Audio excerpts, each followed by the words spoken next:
Hi, Rachel. Hi, how are you? Good. Tell us a little bit about Abode.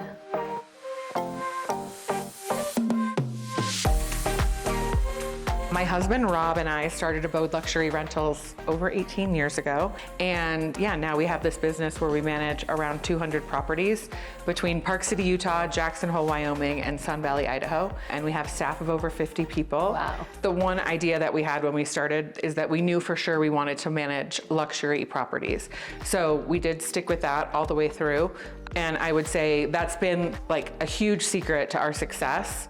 When the guest checks in, we have croissants at the house, we have wine on the counter or charcuterie, or we have a lot of arrival experiences that the guests can book at the time of booking. And then there's a lot of follow-up even after their stay about making sure their experience was good.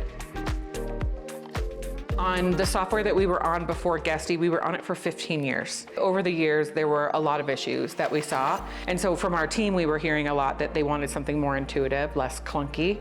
We wanted more options to have an easier connection with ancillary software, like especially for us, concierge software. And so every time we would find a tool that might have helped us, we would have to be up against this huge wall to try and get it to connect to the software that we used to have. And that became really a turning point for us, I think. And I feel like that's where Guesty just really shined for us, because as we were investigating what the options were, we realized okay, this is a tool that would let us bring in this functionality that we otherwise would not be able to have.